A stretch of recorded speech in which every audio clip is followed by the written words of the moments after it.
What's good, everybody? I guess I'm doing one of these. I don't know how I feel about this. Is it? I know some of you guys have requested that I should do a process video on my thoughts and everything what I did to illustrate this Sanji. I wouldn't say it's like one of my best work, but it was actually really fun drawing Sanji. Sanji used to be one of my favorite characters in One Piece before I dropped it like a bad habit, and then lo and behold, 900 episodes later, and now it's so intimidating to get back into One Piece. Yeah, I don't have the early stages of this, like when I was like rough sketching it. I am trying to get better at recording my illustrations now from start to finish. I just sometimes forget because these things do take a while, and I remember I was kind of just roughing this out in the beginning just to see how it will look. Wanted something enjoyable to show on Twitch streams. I feel like whenever I stream on Twitch, the early process of the illustration is kind of like weak, like it's not as entertaining.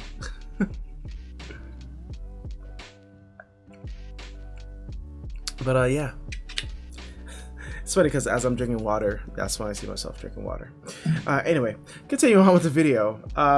Yeah, I am just, all I'm doing right now is refining my line art layer. I kind of just make a quick pass at it right after a sketch. I just quickly go over it and I play around with the colors and see what it would look like if I did color it. I think it's very nice to take a really rough illustration of something, do the things you normally would do, you know, like add in all the effects and layers and stuff like that.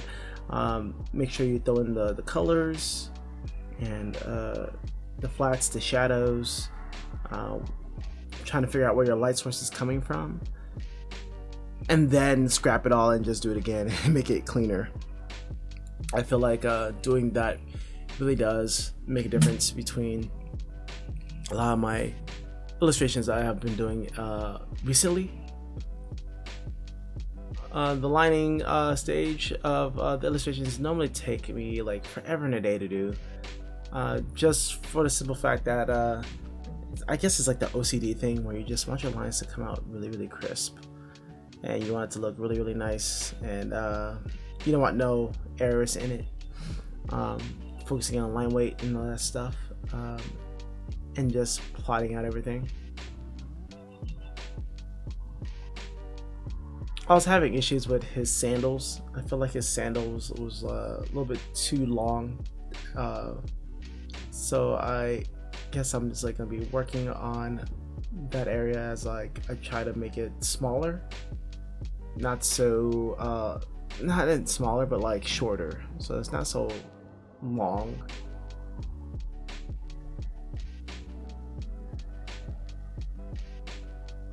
And all the recordings are from the past couple of days of, you know, streaming on Twitch, so you will see me go through maybe a handful of costume changes.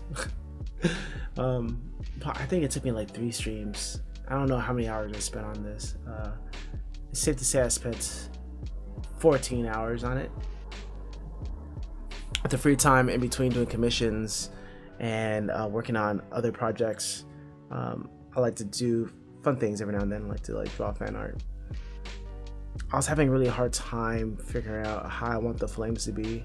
I feel like if it's too much going on, then just too much, it'll look way too busy or something. So I remember going over the flames a million times and not knowing like how I wanted the flames to be. I know that I want the flames to emanate from his legs, and or his leg, and I wanted it to flow in a certain way. Just couldn't figure out how I wanted it to flow.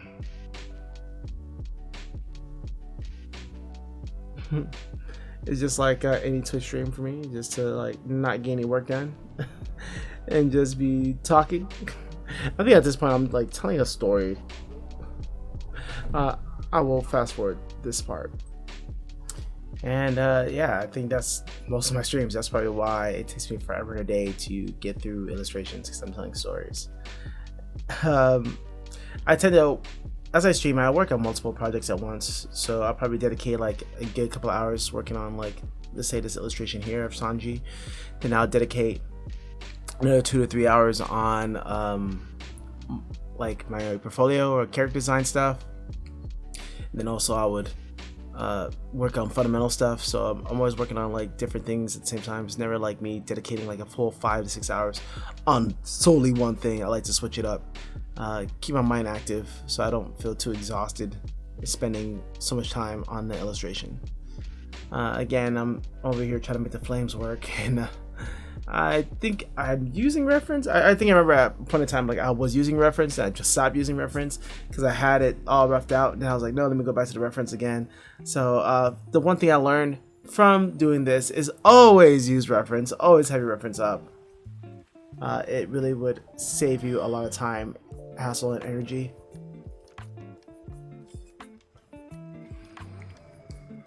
So I wanted to make my One Piece characters. I did about like 3, and I wanted it to come from a certain season. I think the current season is there. It's like Wano. I think that's what it's called, Wano. My girlfriend's been really into that, so I wanted to make some art for her to like impress her, so she can be like, wow.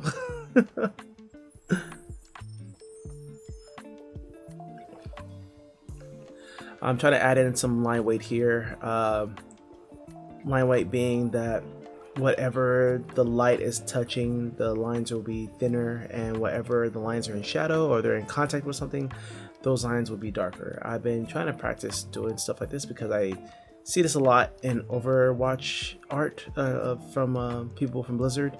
So even TB Choi, she would do this with her own artwork too, where whatever fabric, material, skin, or whatever is touching something, whatever they're touching, or whatever those two things are meeting in between, like touching in the space in between, those lines will be darker.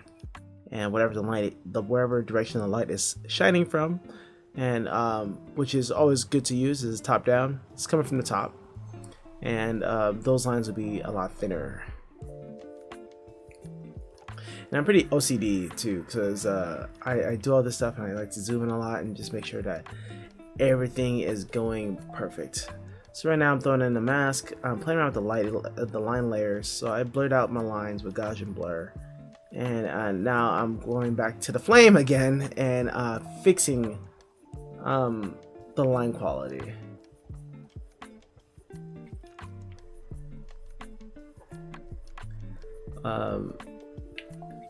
Normally for my Twitch streams, I like to throw on some Comic Pop because I love their channel. They go over some comic book stories that it's really fun from outside looking in. Makes me feel like I'm actually sitting down with them and actually hearing the stories that they're telling me about, and laughing together about writers and the decisions that they make in telling a story, or whatever editorial staff mandate they have for like Marvel or DC, whatever they choose to like put out there, or retcon or whatever. It's always great to like watch those videos. But anyway, yeah, still working on the flames, and I'm gonna be working on the flames for like I think majority of this video. I really had a hard time getting the flames the way I want it. Eventually I end up like throwing away the line work and use it as like not like a base, or like a guideline of whenever I use my Lasso tool to make the shapes of the flames, I'll throw it in there.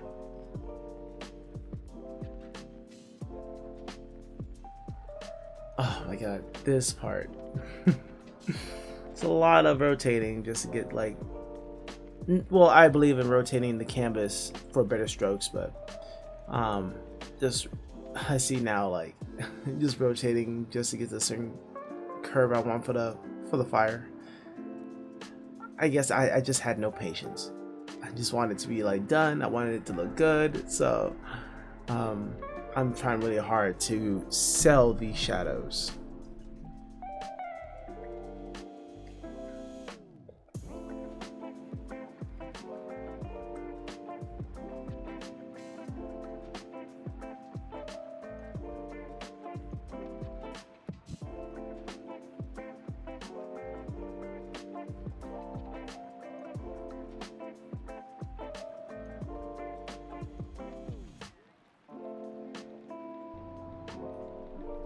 finally done with those. Done with the flames. I quickly throw a mask and I use the Lasso fill tool to get the skin flats in there. This is something that I'm still getting used to. Not using the Lasso fill tool, but like just choosing the proper tone that I want for my skin layers.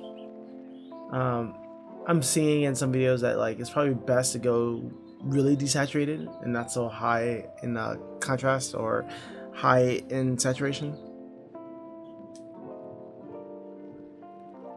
because like having it desaturated gives you so much room to play with when it comes to finishing things or rendering things out.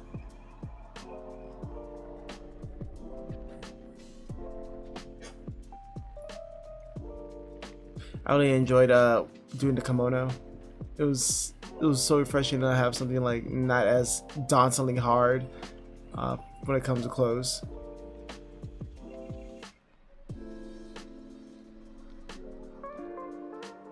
And yeah, just throwing up flats.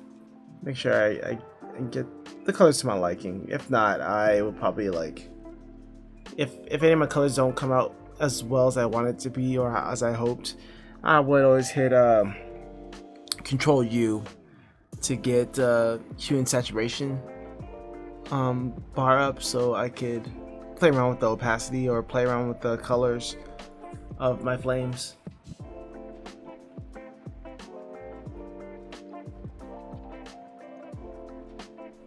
I'm just showing off some of my old One Piece stuff. Getting it ready for the gram. Alright, now I am working on the flames.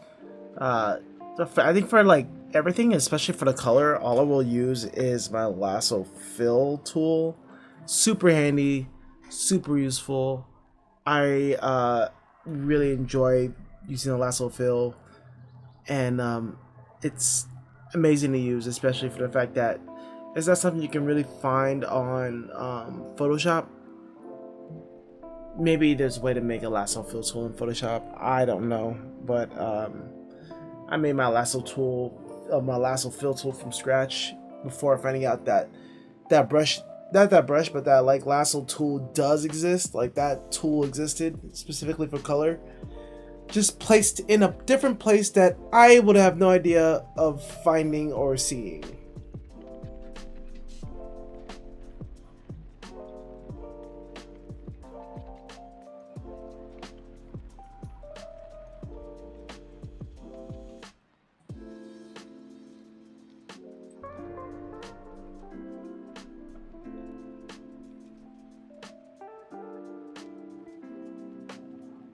Yeah, I feel like whenever I do my flats is just kind of like a rinse and repeat. Just make a new layer, grab Lasso tool, Lasso fill, and just fill it in. And after that, everything else is like just kind of therapeutic at this point. I wanted to keep my flames above all my other flats because I feel like it wouldn't have worked out very well if I had my flames like in the layers below. I feel like since it's on top of everything, it should be on the very top where I could use my certain effects like overlay and stuff like that. I believe I tried doing it in the rough, which I really like. Is like you plan out all these things in the first initial rough sketch, see how it works out, and you can see me, I kind of like played around with it a little bit and still didn't work out very well.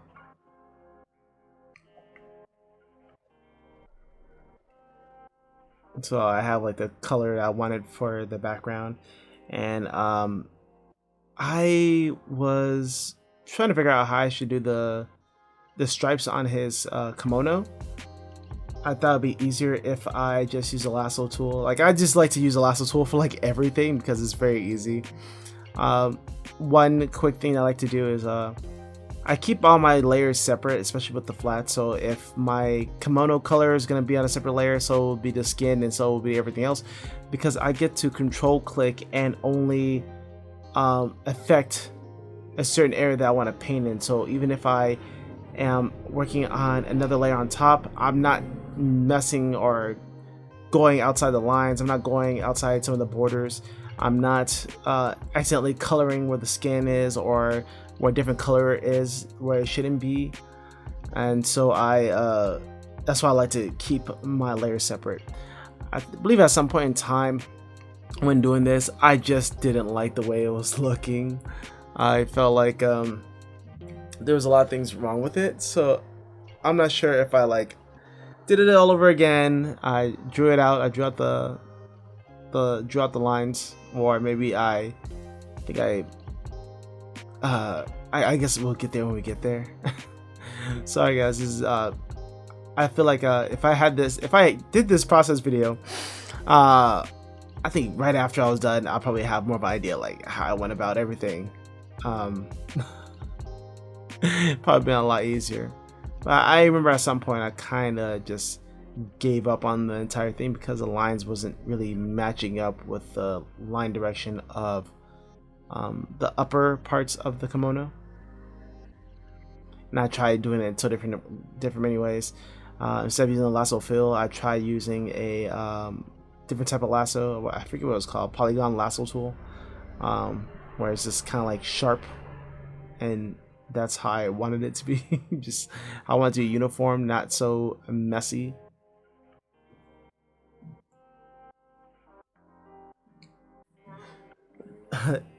What I think I'm pretty hard-headed because whenever I try doing something and I really want it to work out this way, I would do my damnedest to make it work that way. So I believe I don't know, I tried so many different ways. I think I grabbed the previous rough draft layer because I had the lines on that one perfectly, and I brought it above and tried to see if I can like mash it in. But I guess I just like said, you know, forget it, just keep going, they're just lines. So what I did right now is that I made a new layer on top of everything, just on top of the flats, put it on multiply, and I like to go with this like violet color for the multiply layer, and then I like to decrease it. I think that's like has been my favorite go-to thing to do. I feel like this violet, blue, pink works very well when it comes to doing shadows or initial shadows. So again, just using the lasso fill tool, and I literally just use lasso fill for like everything that I'm doing, and doing some touch-ups here and there. And I make a new layer, I guess like a secondary multiply layer, for the different contrast of the shadows, like the darker little pockets where the shadows are a lot more darker. And my favorite thing to do is that to soften up some of these shadows so they don't look too sharp, and for clothes I want them to look a little bit more softer, not like as if he's wearing some type of hard material. I would get my eraser and make sure it's a soft eraser, and I would gently brush around the areas to make it look softer. Now I am trying to do the lights of the flame. I'm trying to keep that in mind, that whatever I have some bright colors next to something, the brighter color or the more intense color source, or the lighting source, there will be some I guess, what was it called? It wouldn't be subsurface, so it wouldn't be called subsurface scattering, or maybe it is subsurface scattering, I'm not sure. But the light from that said object is touching everything else. So my light source of the flames themselves, it's pretty hot, it's pretty intense, and I wanted to get that feeling into Sanji, where you do have some cool shadows, and then the light from the flames is, you know, like kind of changing the temperature of those shadows just a bit. I want to make his legs glow, so I've been playing around with some of the blending options.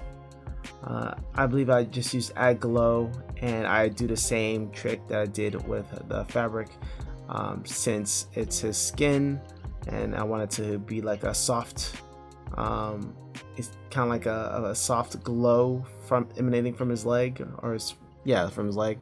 I would use the soft eraser to erase some of those hard edges to make them look a little bit more softer. Adding in some secondary lights from the flames, different temperatures, different colors. Still sticking around the same kind of color, using orange, setting on some type of like hard light layer mode, and just using the Lasso tool to get that in there. Now I also want some lights coming from the top, so I am softening up those the shadows, or the light that's coming from the flames itself. And I like to use color balance to make sure I get the colors the way I like it. I use a lot of color balance, and I use hue and saturation and / luminosity to get the lighting down. If my lights are not perfect from the jump, I would use control balance and hue and saturation just to get the lights that I want, or the color that I want. I feel like it's super important to have or use. So now I'm trying to do my secondary light source, which is coming from the top. Like I wanted to have some cool little sunbeams or something. I was really into doing sunbeams. I think it's like really fun to add. So I wanted some lights, kind of like flashing from the sky. I thought that looked pretty cool. A lot of things I just do is just because I thought it looked really cool. And again, just playing around with the color temperature of everything, trying to find the nice in between. Don't want them to look too purple, but I also don't want them to look too bright. So just a lot of that going on. You know, I want it to be kind of cool, and yet there's some warmth coming from like almost every direction. This is something I'm trying to learn to like how to pull back on. Added some rim light. That's something that I really want to get good at. I think rim light is what makes a lot of our pieces like look amazing. And then I would just go about, you know, just overpainting and just correcting some areas to make it fit. Just want it to look good. Just want it to look good. That's all I wanted it to do. And I think we're almost set. Almost set. If you guys are interested in actually seeing the PSD of this, and so you can dissect the layers, maybe see the things that I missed out on talking about, because this is my first time ever doing one of these. Sorry if I miss anything, that I miss any crucial details about this illustration. You can find this PSD on my Patreon page. With that Patreon, I think I have this one up, and also have a Zoro up as well. If you guys ever see my Instagram, you'll see that I have Zoro up. So a lot of people like that one too. So the PSD is there. I actually labeled everything and kind of organized it in a way where you can kind of follow through and fill in the gaps of the things that I missed out on.